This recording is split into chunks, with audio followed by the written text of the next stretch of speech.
Every time I strap in and I ride up any one of the number of chairs at Blue Mountain, there's a memory associated with it. I'm definitely a snow person. I ski better than I walk, and it's amazing to get out on the snow and just feel really able to do something well. I love winter. I want winter to come back like every year. So definitely I'm a snow person.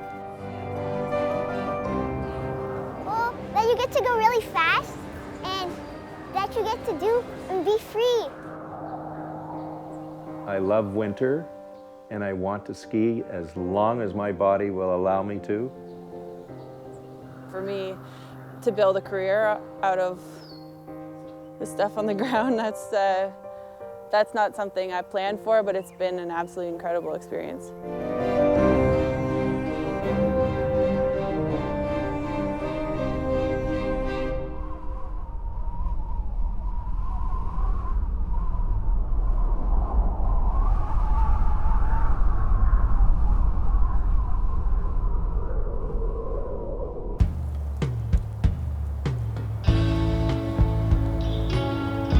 During the Ice Age, when the big ice sheet came down from the north, just like a big snowplow pushing in front of it, all the earth from northern Ontario, when the glacier withdrew, it left this great mound of earth stacked up against the Blue Mountain, which is why on the Blue Mountain side of the escarpment it's a gentle slope. On the Beaver Valley side of the escarpment it's more or less vertical, because that was in the lee of the movement of the ice. Archaeological history of the Blue Mountain begins with what we call the Paleo period, 10,000 years or so. The first return of Homo sapiens back into the territory which we know as the Blue Mountain and Beaver Valley. The largest permanent population was the Piton, who started arriving around 1575 to take part in the fur trade. They were very much involved in processing furs. And the evidence is not only the bones found on the sites, but the tools, the scrapers. Townships were surveyed in the 1830s and opened up. So it's from the 1830s you began to get people coming in. Sanford Fleming was building this railway from Barrie to Collingwood, but the railway included the dockyard, the lighthouse, everything. He needed stone. And there was stone galore at Craigleith. So Sanford made everything happen at Craigleith. There was a whole Czechoslovakian group at Craigleith centered around Jozo. Dennis Tupy, so the whole first generations of people that operated the ski barn and the pottery and all that were actually Czechoslovakians. And of course George was then a professor at York University, and it was for him I first started lecturing at York University on Craigleith and the Piton. My first memories are of my father building the Blue Mountain Lodge, and it was the first accommodation center. The conditions at the resort were very primitive. There were only the Toronto and Collingwood ski clubs when Jozo came to the resort. Very, very different that far back than it is today. There were just a few rope tows at the north end and the south end, and I guess I first joined the Toronto Ski Club because in those days the Toronto Ski Club owned the mountain initially, along with Blue Mountain 1940, which was a Collingwood group before they sold it or leased it for 999 years to the resorts. We did not have the lifts, grooming, and snowmaking that we have today. Skiers arrived by train and had to trek to the lodge that my father built. Our lodges were very basic. Some of them were made out of farmers' barns. He met the skiers at the train station. He entertained them with his accordion and sing songs in the ski barn in the evening. Well, like many young people, after graduating from university, I migrated to Toronto. And and took a job with Imperial Oil as a systems programmer. I met people in Toronto who said, "You must ski." And before I knew it, I had skis from Canadian Tire, used leather Koflak boots, and a $70 share in a chalet at a place called Blue Mountain that I had never seen before. When we leased the land to the resorts, Toronto Ski Club members had discounts on lift tickets, day tickets, and single rides. So most people who came up here to ski would join the Toronto Ski Club.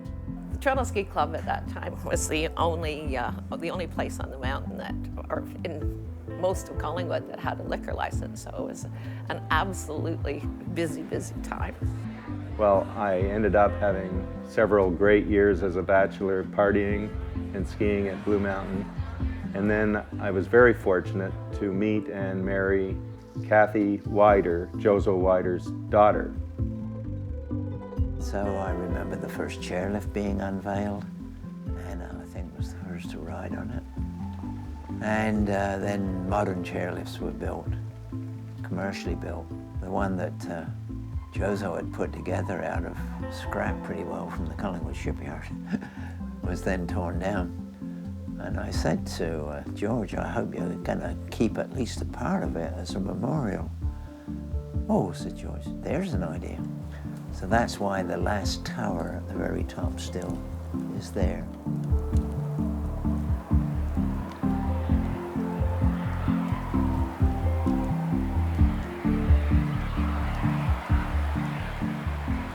In the 30 years of his career, he built Blue Mountain into the leading ski resort in Ontario, and he also envisioned the possibility of year-round operations.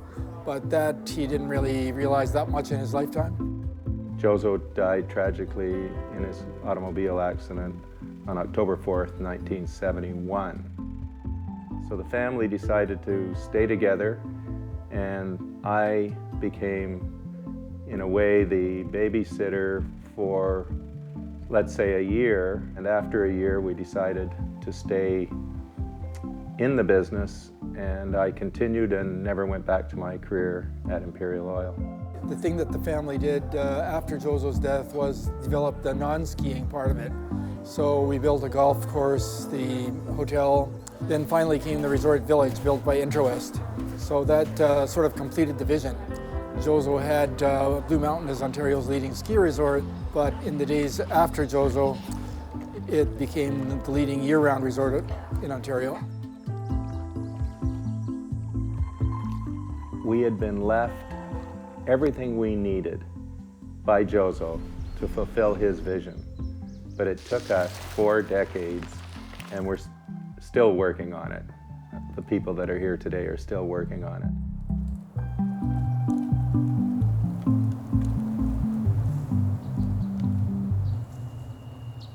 My name is Luc Belanger, and then I work at Blue Mountain Resort. I'm the manager of snow school and summer programming here at Blue.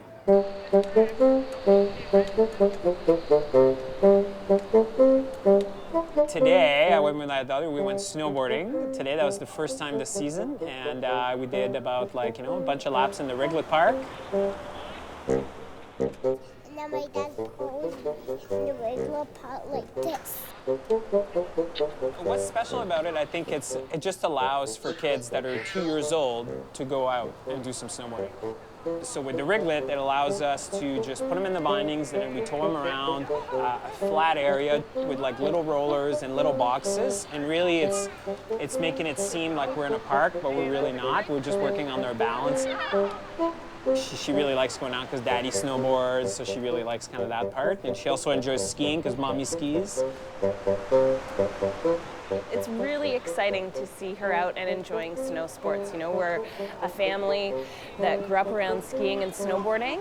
I myself am a skier, and to see the joy in her face, you know, when we get even just talking about skiing and snowboarding and playing outside in the snow, I think it's been one of the greatest joys in my life to get to share these sports with her, because I know that she's going to be, you know, a lifelong snow person.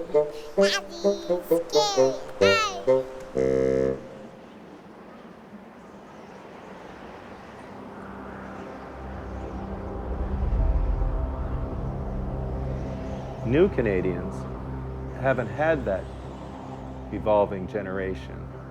They're coming together today with several generations.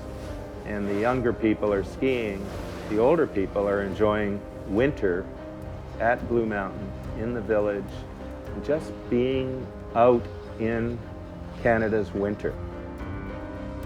Yeah, in my country, we don't do any ski or snowboarding. We don't get a chance to. So I think it's like really good. I imagine that they will see their generations evolve as time goes on, because their children are going to have children and they're going to want their children to ski. We don't get any snow in Taiwan, so the first time that I came here, that was in October. So it's getting into winter, and I still can imagine the first time I saw snowing. I was amazed to see all snowing.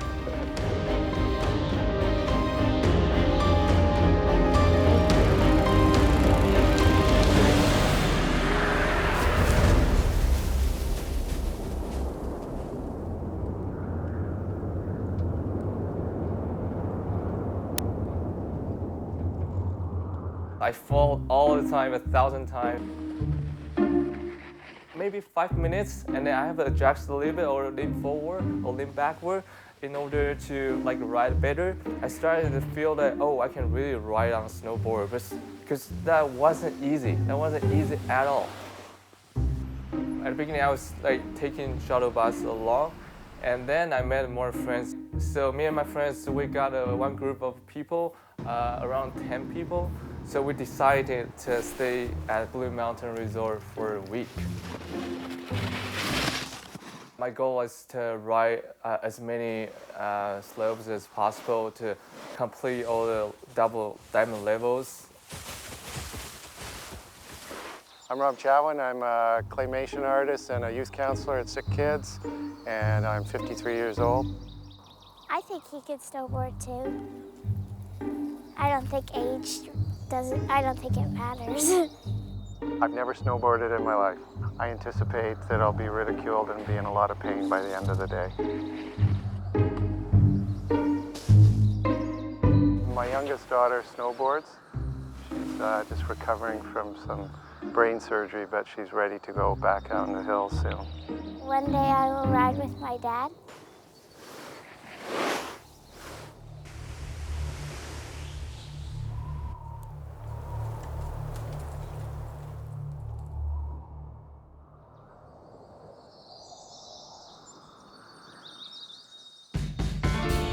I'm here at the CADS Festival, and I'm just skiing with some of the people that are learning how to ski with some adaptive equipment, and just giving some pointers and just having a lot of fun with some old friends. For me, I use outriggers, which are poles with little skis on the end, and they provide me with some extra balance because I have cerebral palsy and I have poor balance. And it really gives you a sense of freedom and independence that you wouldn't otherwise have. Skiing is a great family sport, so I've been able to ski with my family. And I'm here to ski and join the race today. I kind of just practice skiing through it until we have to go, so then I can get used to it and when I need to turn.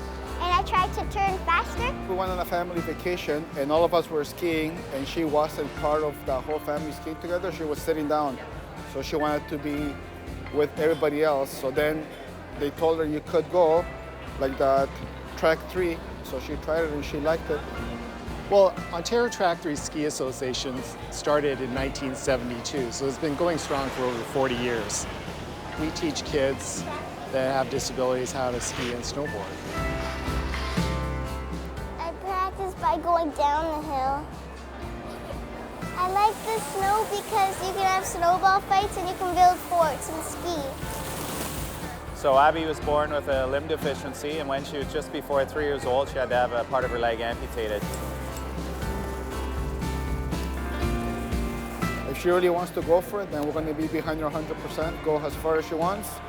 If she just wants to ski with us, have fun, that's perfect for me. Well, I go every Saturday and Sunday, and sometimes I go with my family during the weekdays.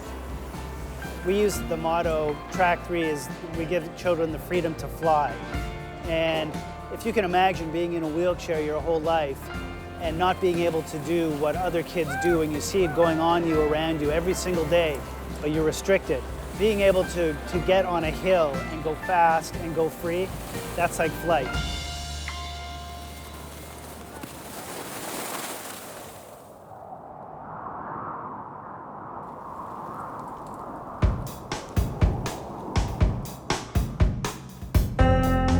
My name is Rob Crossan. I'm the manager of race programs here. I'm in charge of the Jozo Weider Ski Racing Club and the Park and Pipe program.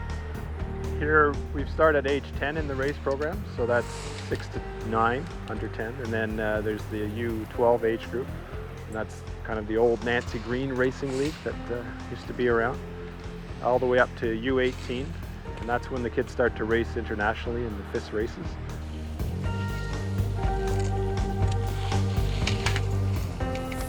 Before you race, you feel extremely nervous and it's like really scary. But then when you get in the course, honestly, I don't feel a single thing. If I'm cold before I go in, I don't feel it when I'm in the course. And then when I'm done, I feel good after.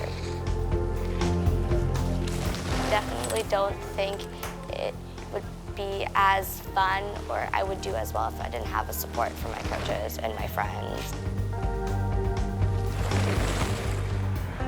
I have 74 staff that I'm in charge of. We've got over 300 kids in our program, so it's a matter of, I call it herding the cats, and making sure they're all safe and taken care of when they come to the hill.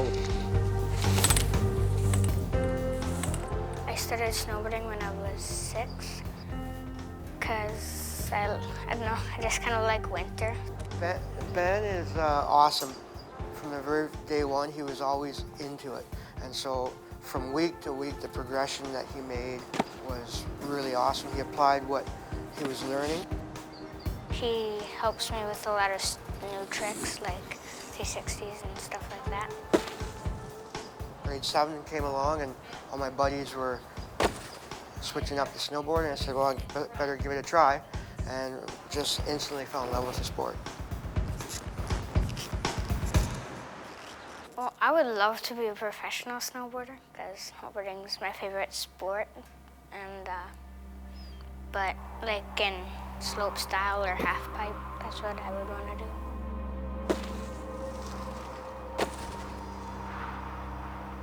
My name's Jared McCarl. I'm a freestyle skier, 19 years old, and I live just outside of Blue Mountain, Ontario.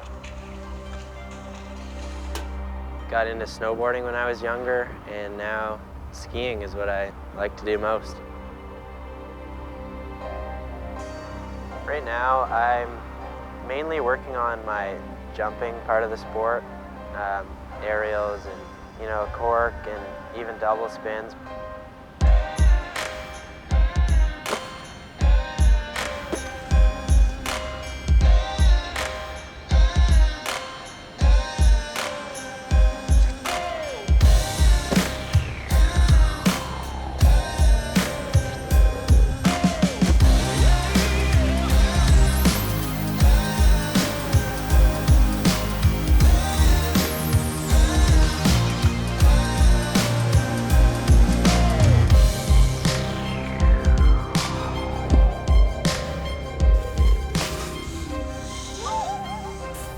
Girl and you don't have that confidence to go and ride with the guys and try and keep up, sometimes it weans out the faint of heart, but it's really just about trying to get them to realize that if you start small, you can get there.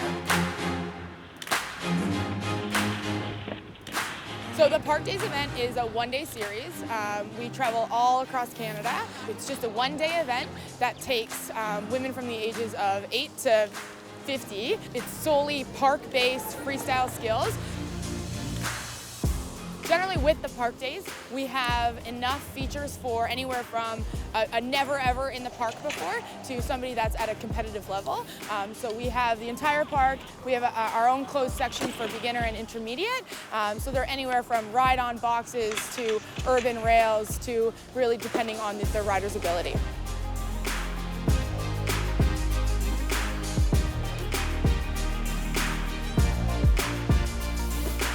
So the build that you see behind us, the way we went about that, we shut down for 2 days. We put in about 69 CAD hours. We had 6 staff on hand doing the final shaping and setting of the rails and testing of features. I was a ski racer growing up, and then I started coaching. Snowboard coaching, alpine snowboarding, and border cross. I worked at a few different ski resorts, building terrain parks in the past and building border cross courses. Basically, when we design a park here at Blue, we want to really focus on the aspects of every rider, from our beginner rider, intermediate, and advanced rider, to make sure that we can cater to all guests that come and ride our park. After the initial design and build with the machines, we have 4 to 5 people out every day with shovels, rakes, and their primary job is to make all the takeoffs and the landings nice and smooth.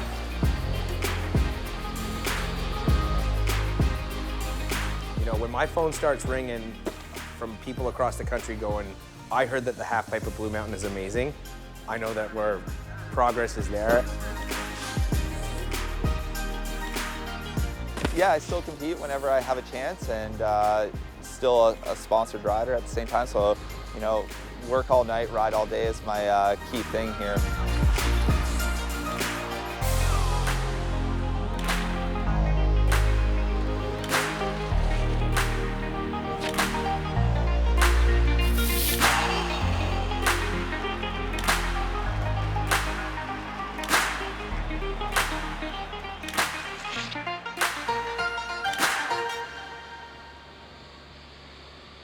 With me being a groomer and being a rider, I feel like it's helped us a lot in making sure that riders are stoked and they want to come back and visit Blues Park more often.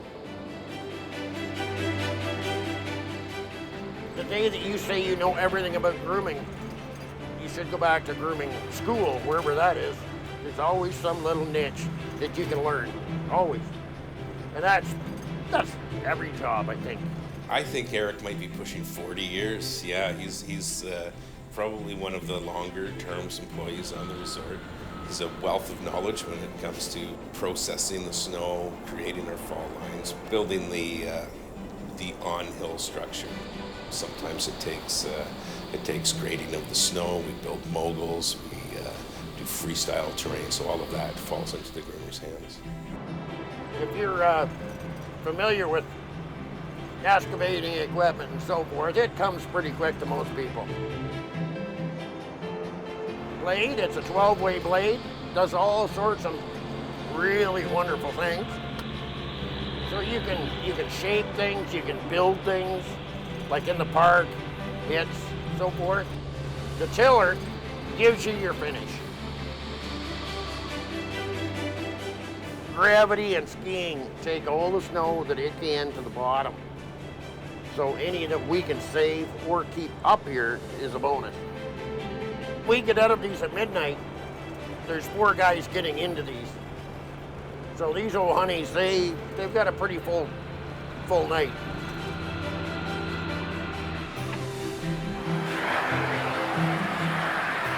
Snowmaking is at the start of the season, of course, is getting our trails open with machine-made snow. It's always a struggle in December with milder temperatures trending that way, so there's a lot of effort goes in the first 4 to 6 weeks.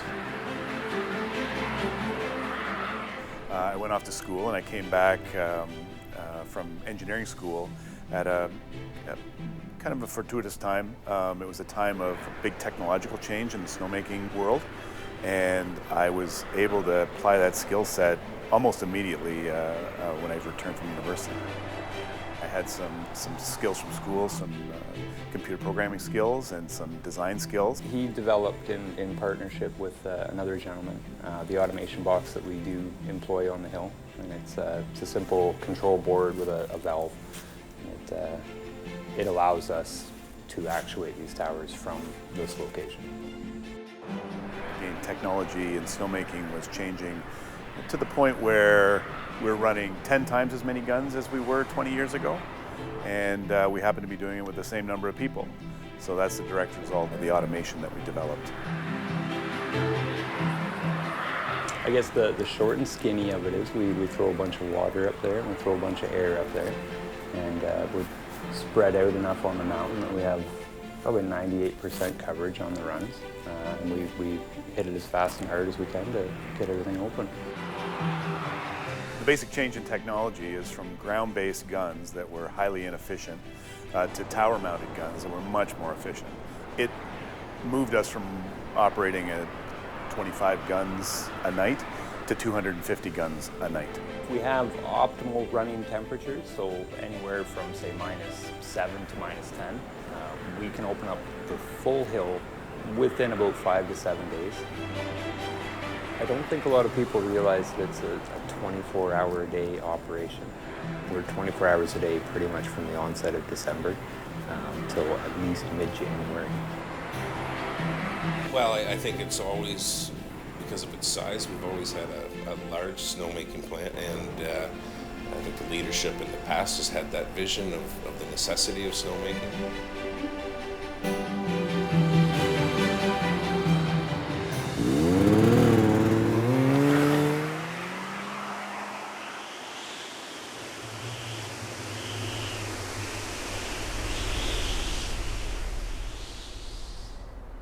I actually started here in the resort 1981. Never had skied much as a kid. I grew up on a farm, and we had a family construction business. And I started to socialize with the ski patrol, and they're the ones that got me patrolling. So in 1984, I joined the ski patrol. Being a ski patrol is something that I've always wanted to do. I've been involved in first aiding since I was a kid, and just the whole opportunity to be a patroller here at Blue is something that I wanted, and it was a bit of a challenge for me as well, because as you can see, I'm one of the, I believe the only ski patrol with a disability, and Blue Mountain's been amazing at helping me to develop and to train to do this role. You have to do a lot of training. It starts off with here at Blue, being a first responder and first aid and CPR. So there's lots of training that has to go into the first aid part of it, but then we also do a lot of on-hill training as well. So a lot of it's practical with the toboggans, with the oxygen units, with the ADs that are here on the mountain. The patrol was founded at Blue Mountain in 1941, and they share the same anniversary that we do. Well, Dr. Doug was the founder of the Canadian Ski Patrol system, so and it just carried on from there, and he was still a big part of it up until the time he passed away. He was still on the patrol in his 70s.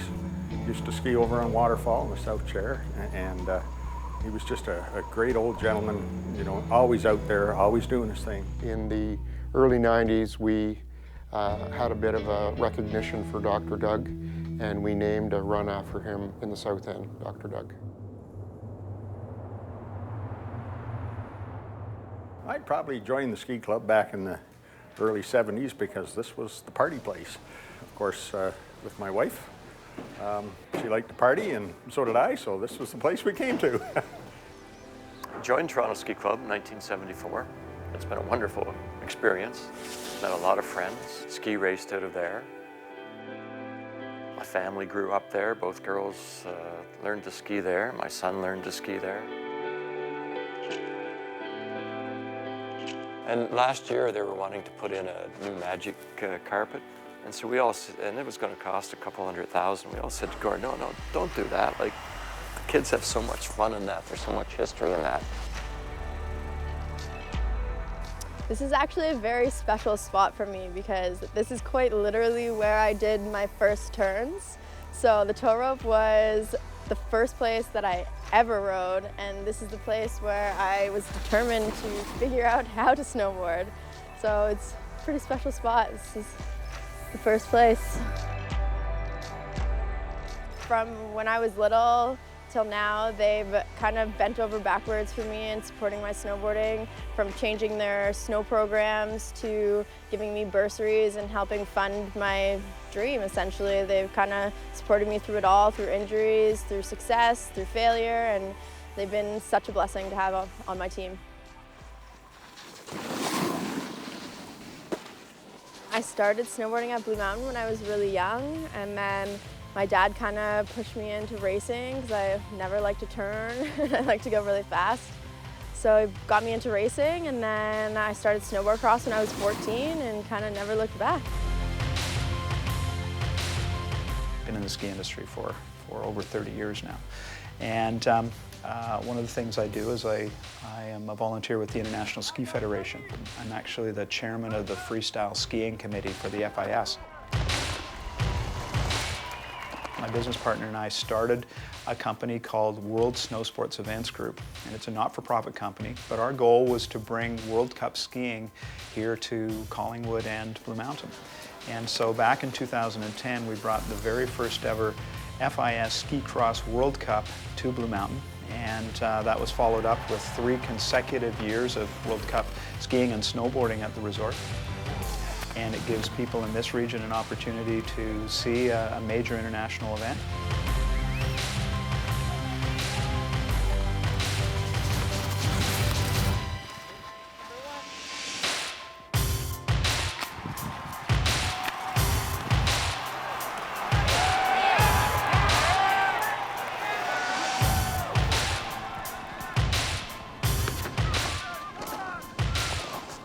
I started racing snowboards when I was about 11 or 12 years old, and then got into border cross at about 15 because I really liked the idea of hitting jumps and going fast. So border cross was a good fit for me. We actually had a little bit of property and a hill out front of our house, so we started, we were an outdoor family, and we started tobogganing, and then eventually started standing up on toboggans, and that's kind of how I got into snowboarding. I moved out to Alberta and joined a team out there when I was about 18 years old, and I also won junior nationals that year. So that was my first taste of like the big leagues, and that was my first time to Europe. Training camps out west with like the full national team, and yeah, it was just amazing opportunity. I actually broke my back at the World Cup in Quebec when that was my last bit of racing there. So that's why I stopped, but I still wanted to be involved with the sport, so I started coaching naturally just to stay involved and help kids to hopefully experience what I got to experience.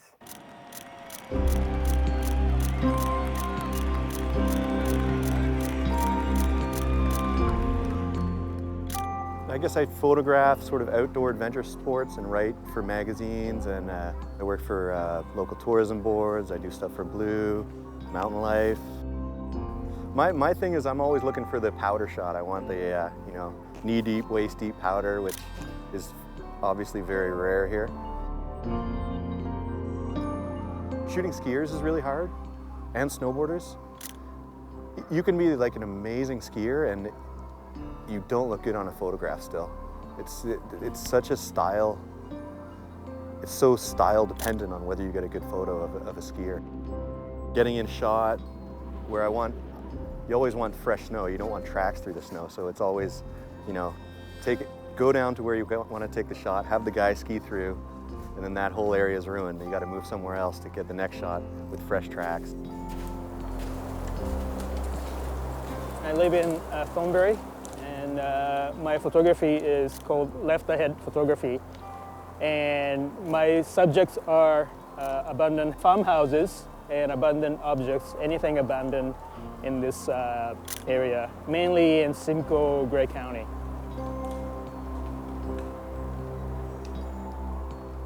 Of course, the sign is that if it's not plowed, it's a good sign. It's a tell that that can be a good subject. You don't always find what you're looking for. It takes a lot of driving. Just look for the gem that you eventually find somewhere. I snowboard in this area, and I love snow. And I'm surrounded by all the people who love snow.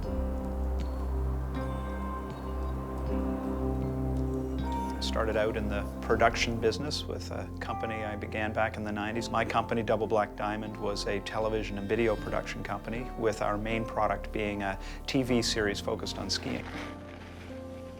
For my freestyle skiing tip today, I'm going to talk about the skill of edging and how it applies to ballet skiing. So I got involved in freestyle skiing when I was, I guess, just an early teenager, and I went on to qualify for the Pro Tour back in the mid-1970s.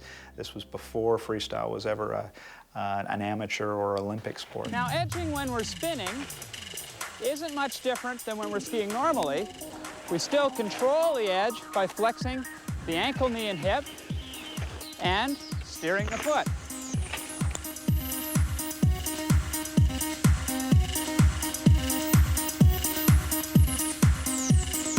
Ballet skiing is a transition of dance and even some figure skating maneuvers that were adapted for skiing. Okay, this would be considered a big trick back in the 70s, and it was called a tip roll. And for obvious reasons, that would be a tip roll. And of course, everything just transitioned differently from there. Over the years of ballet skiing, it was so innovative that what was magical about it is that everyone would have a trick up their sleeve. So I had a pole flip that I did that was unique to me, that no one had ever seen. When you release that trick into your routine, as long as you had flow and consistency, people viewed it as like, wow, what did I just see?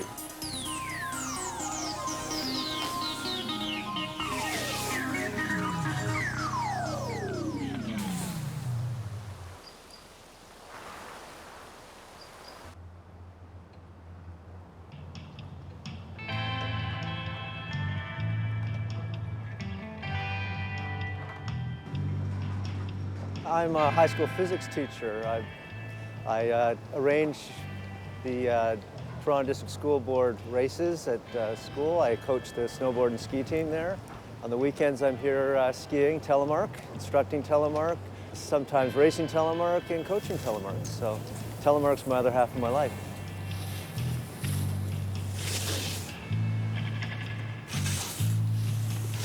Telemark skiing is the precursor to alpine skiing, actually. Trondheim Norheim in Norway developed this turn on cross-country skis with a heel lift.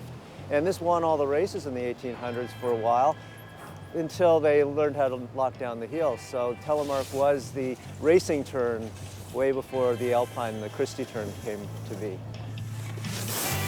It certainly works your legs more. I had knee problems before I started telemarking, and they're only resurfacing maybe 30 years later. So strengthening the whole leg has been a great thing for me. I'm 84 years old. I started skiing when I was 16 and taught myself a lot of bad habits, and took 25, 30 years to get rid of them. It's one of those sports, it's like kayaking or bicycling or mountain hiking. It's a lifetime sport. It's aerobic. And it appeals on an aesthetical basis. It's a bit difficult now because my wife of 59 years just passed away last October, so I had a hard time for some, well, I'm lucky in the sense that I have my sports, that my friends to go with and so on.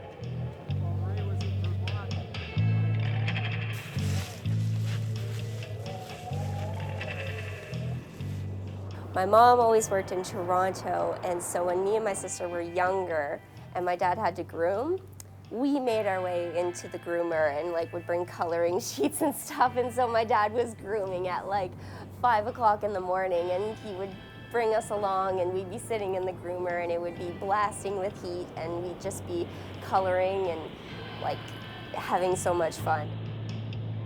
It was actually started by my grandpa and my dad. We actually started at the golf course next door because the golf course was kind of looking for a winter business. So they created some trails and started there in about 1988. And then they actually bought this property, which is 100 acres, and in about 1992. My dad was a racer. And so as I was growing up too, I became a racer as well and got into skiing that way, joining sports clubs, ski clubs, skiing for high school, going to provincials, nationals. The band, what does this band think about my skiing? I think they're impressed by it. The band is impressed by my skiing. My level of physical activity seems to blow their minds. But I also, I'm pretty active on stage, so it sort of goes hand in hand. Jozo's is this little gem in Blue Mountain. It is one of the oldest bars rolling around here. We have live bands from Thursdays to Saturdays. Jozo's crowd that I really enjoyed was the late afternoon, evening crowd, where people are just coming off the hill and coming down to finally have a beverage. The average afternoon is quite busy with, we play from 3 till 7, and there's a good crowd from skiers that are in between runs or done for the day. The older people do like to have fun, but not have to stay up late at night to do it, so that, have a little party in the afternoon while they're having a beverage or two. It's actually quite funny. They come in and they take their gear off. Sometimes they don't take any of their gear off, and snow's still coming off of them. In some cases, still goggles on, and and they're just having a good time. They got a beer in their hand, gloves on. They're sort of in vacation mode, so they sort of let loose a little more, which is nice. These people, they don't call each other on the phone, I don't think. They just know that when they come here on Friday for the band, at 4 o'clock, they're gonna see all their homies. They're all gonna be together, drinking their white wine and whatever they're doing, and it's just, they just know that they're all gonna be here. It's really awesome to work here because on your days off or before work or after work, you can hit the slopes. You can go out snowboarding alone, and before you know it, you're with a group of people that you don't even know or people that you serve on a daily basis. Today, starting at, say, 10:30, I would normally maybe throw my board in the car, leave it in there, and then just snowboard after work.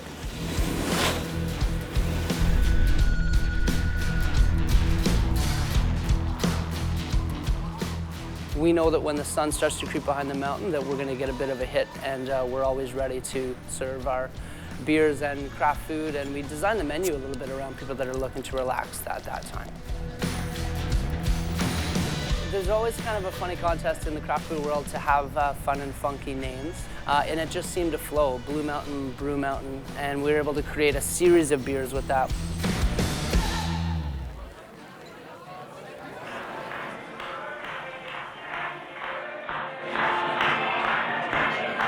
Mark Houston, and I'm one of the co-owners here at the Alporn restaurant. It was started by a Swiss gentleman in, we believe, 1978. He had traveled all over the world and decided he wanted to set up a restaurant here, loved Collingwood and loved the skiing, and the Swiss theme definitely fit with that. And both the chef and myself, the two partners here, were longtime employees of his. Schnitzel itself is generally served with fresh lemon. We've jazzed it up over the years. By far the most popular here is a Wiener Schnitzel JOK. It's our regular Wiener Schnitzel with melted raclette cheese and then a red wine mushroom sauce over the top. We've got so much that has come from so many people over the years. Probably my favorite piece, there's a bear skin in the dining room, and the gentleman who owns it was getting married, and his bride refused to move into his house with that thing on the floor. So he asked us if we'd keep it, and I think it's got to be close to 20 years it's been here, so I guess all is well in their marriage.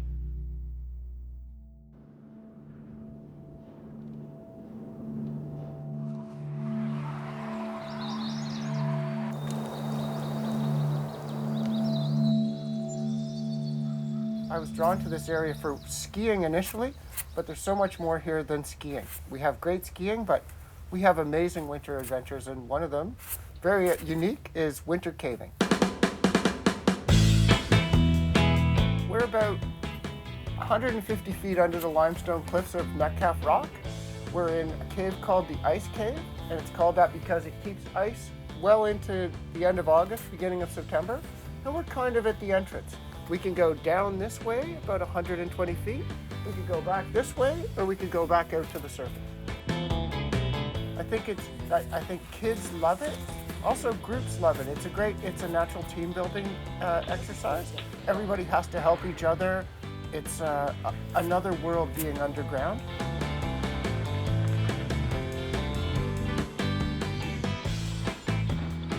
I'm a fat biker, and I work a bit at Blue Mountain Resort as a full-time ski and snowboard instructor. Fat biking, I guess, is just a way to extend your mountain biking season into the winter. They put on these wider tires and you lower the PSI so that you can have grip on the snow and keep riding in any terrain. 3 years ago, my husband bought me this fat bike for Christmas, and the rest is history. I ride it all the time. I also head out to Thornbury a lot of times on the weekend, Thornbury and back on the trail, and just ride in the 11th line trails and around town. In this area, you really got to find a trail that's packed down a lot by snowshoers. So these 11th line trails are great to ride because there's so much foot traffic on it.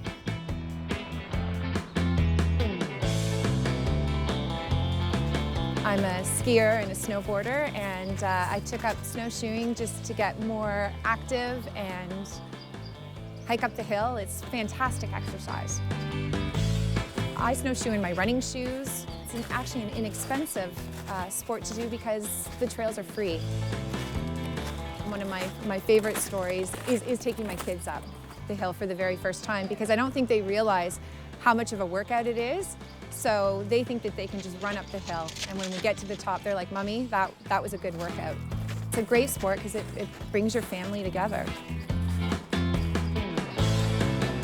Well, the snowshoe raid is a 3-hour, what we call an adventure run. So there's 25 checkpoints laid out all over Pretty River Valley Provincial Park, more affectionately known locally as 3-stage. The checkpoints aren't on necessarily easy to find spots. Sometimes some of them are tricky, and we rank them according to the difficulty. So there's, just like the ski hills, there's a green and blue and black diamond. But yeah, the navigation is the tough part. This is the 10th year we've hosted the snowshoe raid, so it's pretty good. We usually get about 100 teams, so about 200 participants. Lots of female racers, lots of males. There's parent-child, there's junior teams, so it's all over the map. There's the hardcore, there's the keeners that are out there, running really fast and trying to go and do as much as they can. But I think the majority of the people are just out having fun, and they're looking for an excuse to get outside and explore some new areas.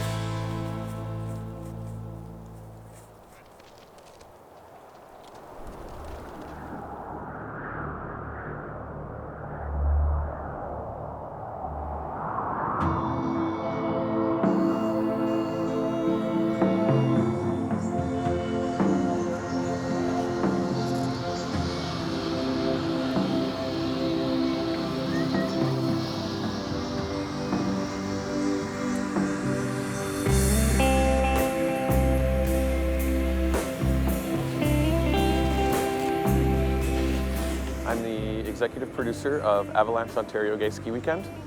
It's a weekend celebration of pride for people of all of Ontario.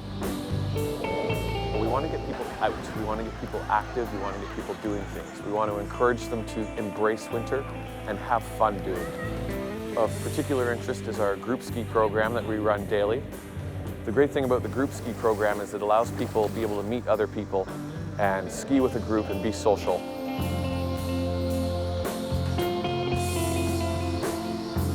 Today we had a special event. We called Korean Ski Day. So we brought a lot of Korean Canadians from Toronto. Today we got around 6 beginners, first-timer. They had a lesson from the Blue Mountain. I'm working with the small business in the curling woods. Some customer told me you are crazy because they don't like snow, but I like snow. I came from South Korea. I was skiing 3 and 4 times a week. I would like to go to become ski instructor because then I share with my knowledge and experience to the beginners. I had a little bout of cancer, and I think my mom at the time, knowing that, encouraged me to go and become a ski instructor because it would be fun, rather than being in quest of a traditional career. I figured I better get a good education, so I just ended up with all my snowboard levels. I would say the riding part is the part that I have always worked really hard on. I'm a big, clumsy guy. Because I worked so hard to teach myself by making many mistakes, that helped me a lot on the teaching side. So my strengths, my natural strengths have always been on the teaching side.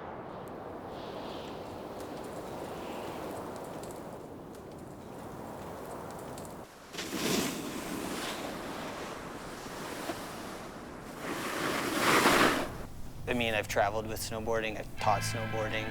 I started teaching snowboarding at 16 here at Blue Mountain, and you know, that took me to Japan for a season. It took me out west for a few seasons. The logical step after you work in a shop long enough is to bug the sales reps that keep coming in. How do they get into it and everything like that. You know, you're gonna get here at 10. You'll probably not leave till 10 at night. It's a long day, it's a lot of standing, it's a lot of talking. My voice is completely changed from yesterday. It's a lot of phone calls that, in selling snowboards, you never think about all the back end work of making sure things are shipping on time, or freight companies and things like that. But it's this time of the year that, you know, that's a big concern, and making sure that everybody has the product they need on the timelines and deadlines they need. 1975, I came to Canada, and I was a professional skateboarder, and I met Willie Winkles. And Willie Winkles is pretty much raised in Canada. And we worked together and designed and made skateboards, and were the first pioneers in snowboarding. I influenced a lot that Tom Sims has done. And before Tom Sims ever rode a snowboard, me and Willie were snowboarding. I'm Judy Winkles. I'm Willie Winkles' wife of 26 years, and we'd been together since 1977. So years before I knew him, he was out there experimenting with boards on the golf course. And he would ski and try out some sort of snowboard or whatever ski board it was called back then. Then he introduced the first snowboard to me, and that was, it looked similar to this right here. The name ski board changed to snowboard because of Willie. He had to change the name. He couldn't use that name for what legally, so he had to use another name for what he was creating, so it ended up being called the snowboard, and that name stuck in the industry. Really, it was in Skateboard Magazine 1978 when the snowboard was first photographed.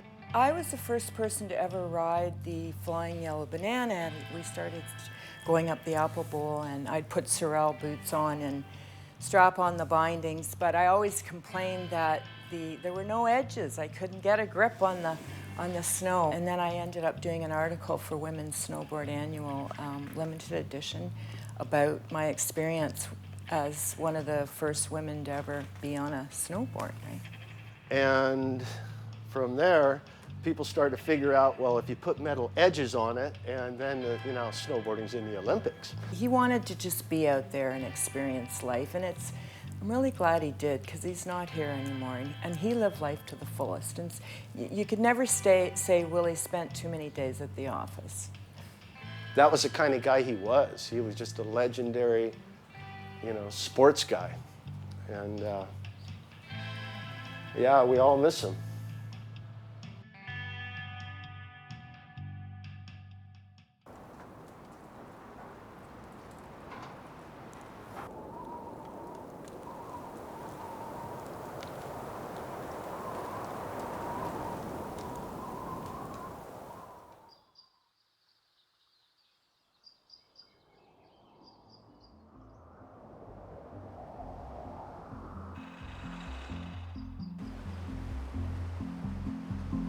My name's Dave Armstrong. I'm here at my ski shop, Armies, at the bottom of Blue Mountain. Well, once I became a factory rep, in the old days they called us racer chasers. My first Olympics was 1980 in Lake Placid. I went there with the Crazy Canucks. Grandma Mueller was the serviceman, and I looked after the ladies. Laurie Graham was the athlete, main athlete I looked after. My whole group, the Crazy Canucks, we were successful because we were a group. I don't think any single one of us, even as good as we were at that time, relative to the rest of the world, I don't think we would have succeeded in the same way without the backup of the rest of that team. There's a lot to do tuning skis specifically, waxing skis specifically, preparing skis for different races, different conditions, different snow temperatures, humidities, and so on. It gets very involved at the elite level. In basic form, it's not much different than baking a cake. Some people can do it very, very well, and some people can't. I didn't come from the mountains. I came from a small hill, and I skied at Blue Mountain until I made the national team. So when I went to the big races, I had no idea how to go 80 miles an hour down Kitzbühel and Wengen and all these race courses. And so there was a lot of technique that I wasn't equipped for. But I knew one thing: I had a big heart for it, and I wasn't afraid. So we would get on hills, and the Austrians would laugh at us completely. They'd be going, he can't ski, he doesn't know the first thing about technique, but holy crow, can he ever go? You know, we just weren't afraid to put our head down and go. At one point I had a hockey game in Barrie at 6:30 and then a ski race at 10 o'clock here. My parents said I had to decide which way to go, and the Crazy Canucks were on fire at that point, so I chose ski racing. Well, when I was 19, the Calgary 88 Olympics were taking place, and I just made the ski team at that point. So I saw some of the guys like Brian Stemmel and Greg Grossman qualify for that team. And then that gave me incentive to try and qualify for the 92 Olympics in Albertville, which I managed to do. Rob Crossan. Our paths have crossed many times in the past. Rob went to a couple Olympics, and I always saw him at the Nationals and a few World Cup races. And thanks to Rob, I got involved with the Masters here at Blue Mountain.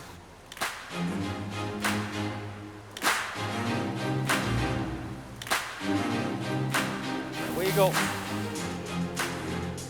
And what we try to do here with the Masters Racing is work with each individual athlete, give them something to work on, give them a short-term and a long-term goal. And the nice thing about that is they have something to focus on every run. I've been training for several years now, but I didn't start racing until I was 60. And I did that by accident more than intent. We had a season's pass, and a friend suggested going in house league to meet people. And on a Sunday afternoon, my stomach would be in a knot as I rode the chair, wondering, what am I doing here? And then I went through the course, and I was all gung-ho. And very tight-knit community. So they will actually go and compete in international as well as national events in Quebec and British Columbia and Alberta. I train both Thursday and Tuesdays. Thursdays is slalom. So I go home on Tuesday afternoon, do the laundry, water the plants, etc., and come back up Wednesday afternoon, ready for Thursday morning. I belong to the Toronto Club, but the group I'm with are all breast cancer survivors. And so I've been to places I probably would never have otherwise. I've been to Cape Town, Shanghai, Singapore, Turkey, Israel. I'm 59, I'll be turning 60 this year. I feel like I'm 20. The joy of the wind in your face and the fresh air makes everyone young at heart. And you're never too old. Honey bunny. I've been skiing since I was about 12 or 13. I am 95 and a half. We have 4 generations in our family skiing. My mother, who's 95 and a half. I've been skiing since I was 2, so we've had a lot of years of skiing. You're looking at 62 years of skiing. I would say, well, you're only as old as you feel, and if you want to go skiing, doesn't matter how old you are, because you're never too old if you really want to ski. And then to ski down, and there's her grandmother, and she's just skied down another hill. It's pretty exciting to be able to do that with all generations.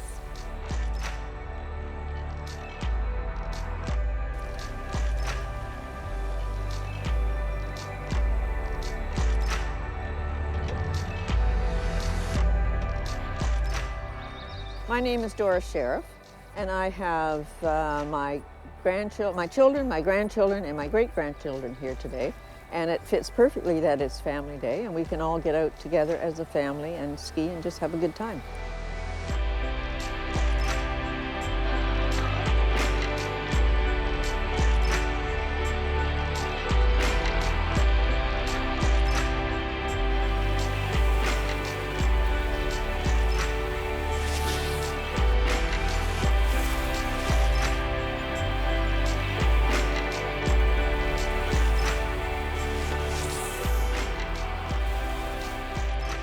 One of my grandsons wanted to go into racing. He was quite talented.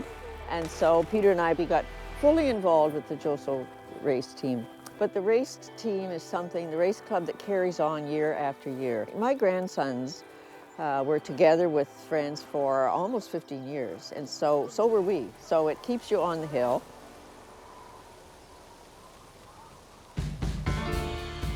And today we're going to try a new technique, which is using an outrigger, and this will help Tanya with her balance. When she started, it took about 3 people to just get her upright. And to see her today just coming down and competing, and last year she entered her first competition, and you've never seen more excitement and just like, yes, I'm coming down. And her best word was, I did it all by myself. And she's a real speedster, aren't you? Down the hill. The whole team is amazing. We're probably the largest team, definitely in Canada, if not the world, for alpine skiing.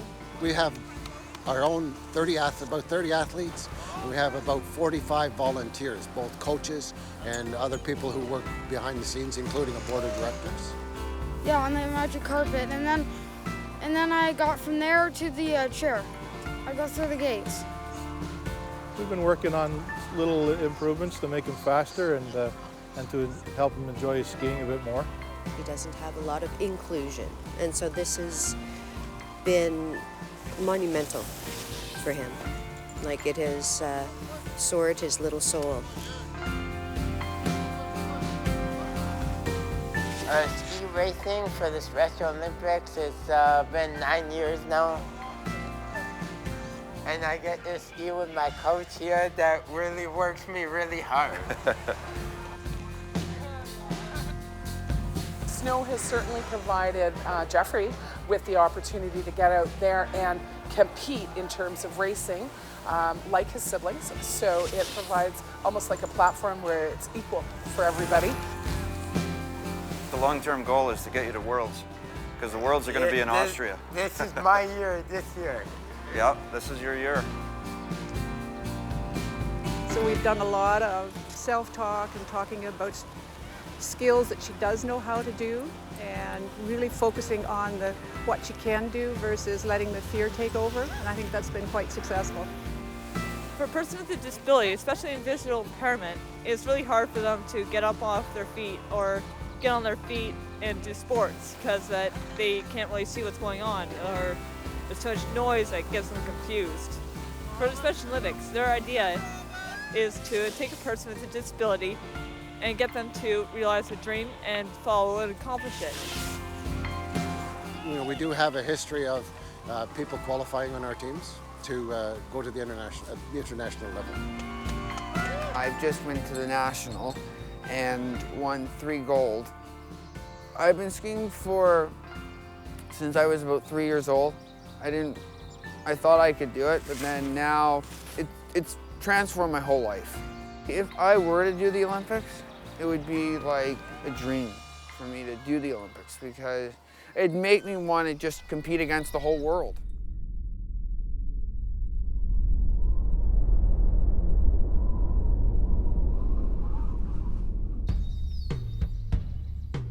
Team Larissa was born in April 2013.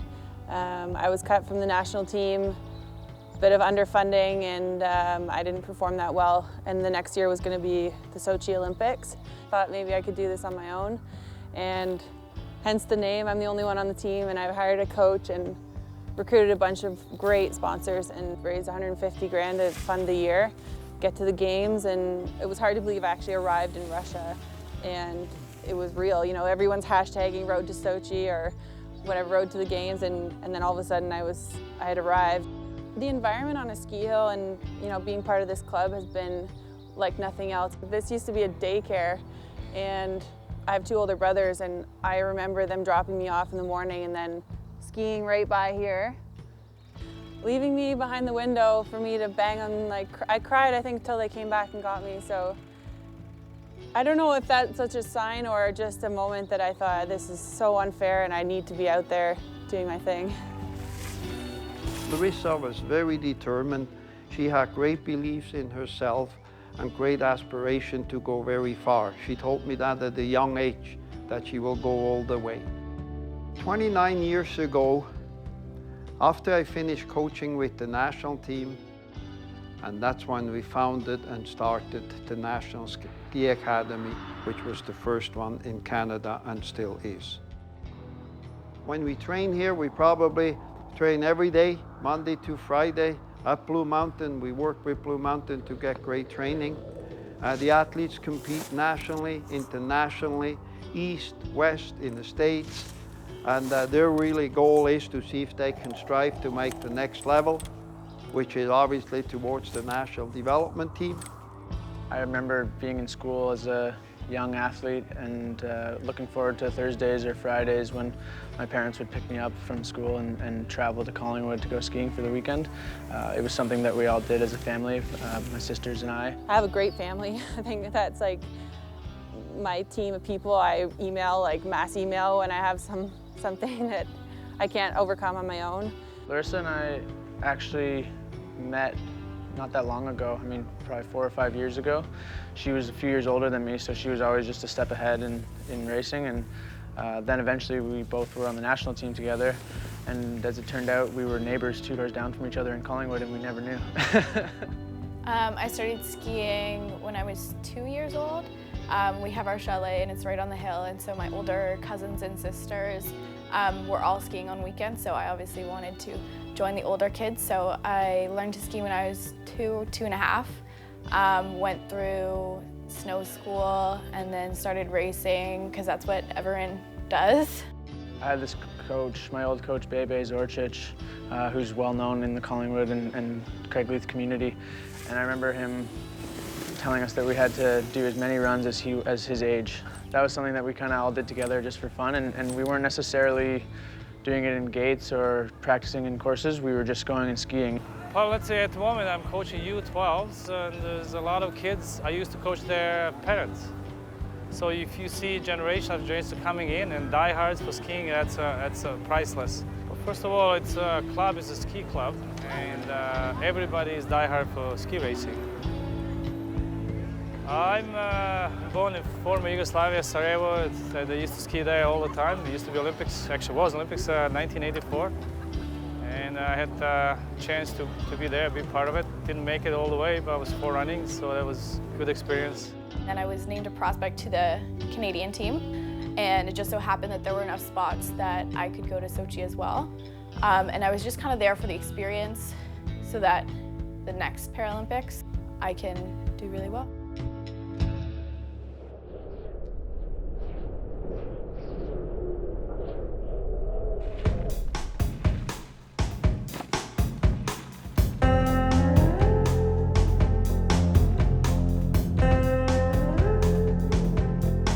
Kid came up to me with his parents and said, what are you doing here? And I said, I'm just hanging out. What are you doing here? And they're like, no, we're competing, but what are you doing here? Like, we have a poster of you, like, you're supposed to be on the tour. And I was like, no, I quit, you know? And the old man was like, hey, can you take my kid for a spin?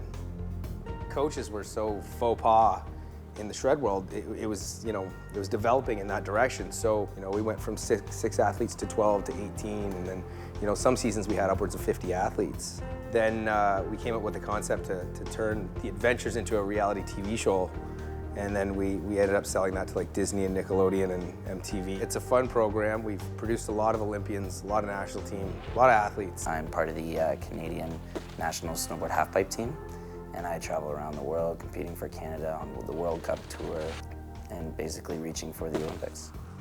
I started skiing over at Alpine Ski Club. And then one year my parents bought my older brother and I some snowboards, and I didn't really know what to think of it at first, but once I saw him have so much fun on the hill, I had to try it. Both him and I moved over to Jesse Fulton's program, Icarus Shreducation, over at Blue Mountain. And I've been there ever since I was probably about 15, 16 years old.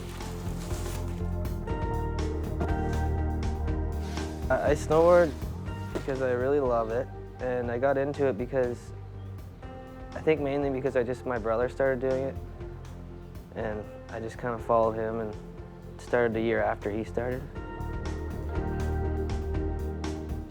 My parents, I couldn't thank them enough because they would drive me over to Blue Mountain. Like, we'd go pretty much every night after school.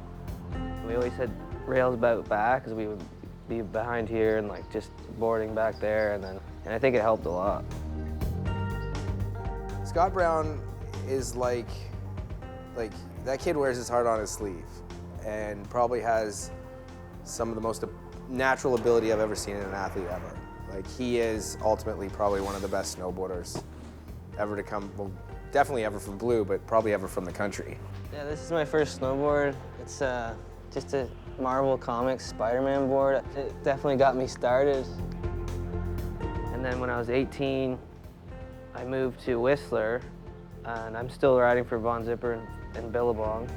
Absinthe let me join their crew, and they've been doing it for like 20 years, and it's amazing. Like, it's in the theater, and like everybody just starts screaming when your part comes on. It's like such a cool feeling. I really get a kick out of seeing myself in a magazine. It's pretty fun. I like showing people, and my brother especially, like, he gets pretty stoked on my stuff. I feel like a super lucky human. Like, I get paid to snowboard, and it's unbelievable. It's all I ever wanted to do, and I'm still doing it, and I can't believe it.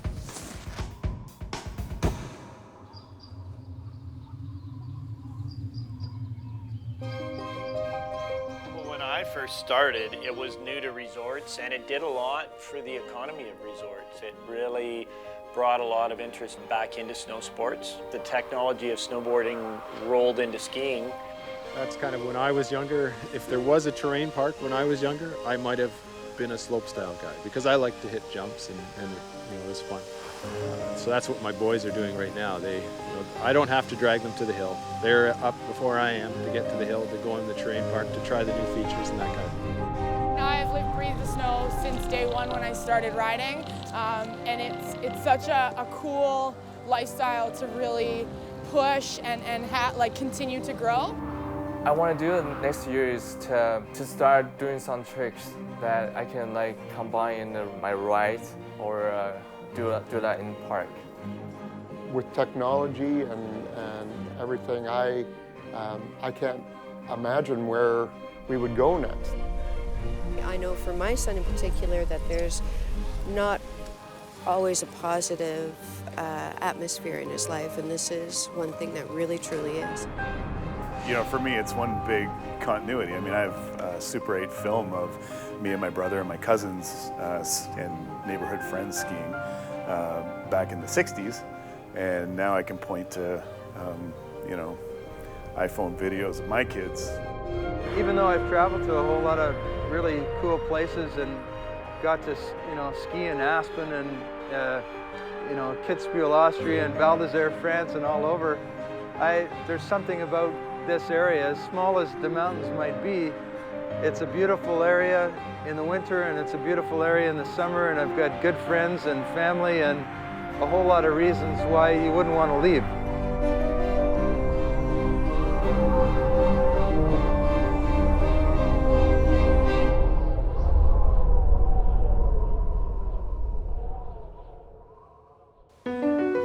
I'm definitely a snow person. I eat and sleep and roll in the snow.